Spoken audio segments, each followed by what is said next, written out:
Ever wish you could like bottle that feeling you get? You know, when a good friend just like comes alongside you and offers comfort and they just get it.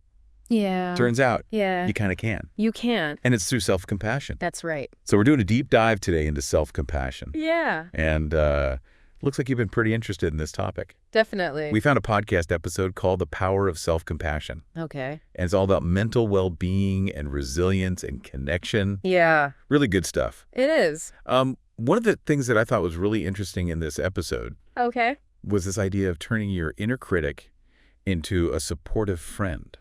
Yeah. What does that make you think of? Well, it's so easy to be hard on ourselves, right? Oh, yeah? But we would never talk to a friend the way we sometimes talk to ourselves. So Okay. self-compassion is really about treating ourselves with the same kindness and understanding that we would offer to someone we care about.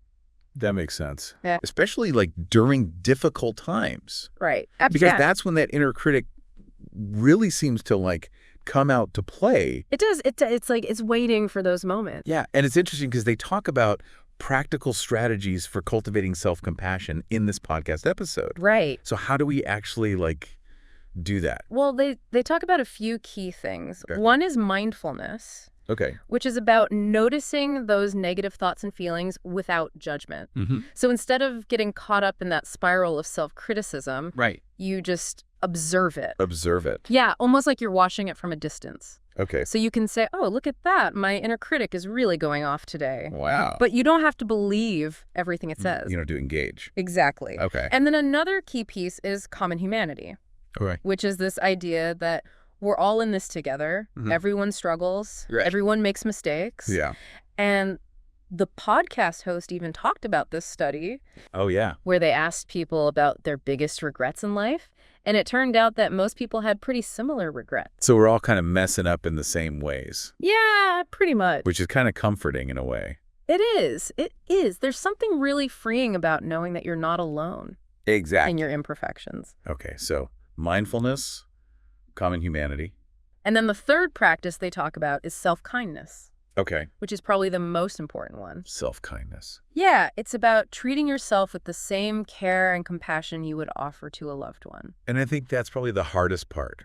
It is for a lot of people. Yeah. Especially if you're used to being really hard on yourself. Right. But it's so important. Yeah, because it's like we deserve that same kindness. Absolutely. Yeah. And the episode emphasizes that these practices aren't just about feeling good. Right. They actually have real measurable benefits, Okay.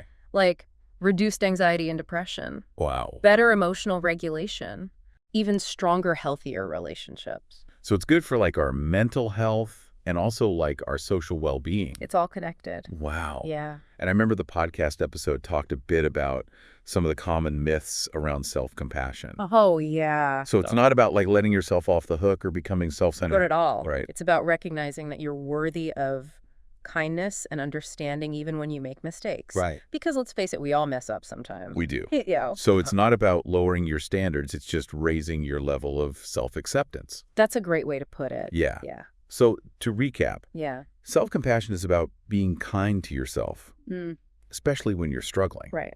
And there are specific practices that you can use to cultivate it, like mindfulness, Yes. common humanity, and self-kindness. That's right. And the benefits go way beyond just feeling good. Yeah. It can actually improve your mental and emotional well-being. Absolutely. So here's a thought-provoking question for you. Okay. If you could offer yourself the same grace and understanding that you offer to others, what might change in your life? Yeah. What goals might feel more attainable? Okay. What challenges might feel less daunting? That's a great question. Yeah. I think I'm going to have to sit with that one for a little bit. Yeah. It's worth pondering. It is. It is. And remember, everyone, Yeah. this is just the beginning of our deep dive into self-compassion. It is. There's a whole world of resources out there Yeah. Explore. waiting to be explored. Yeah. So go out there, be kind to yourself, and see what happens. I love that. Me too. Yeah. All right. Thanks for joining us today. Thanks for having me. We'll see you next time for another deep dive. Bye.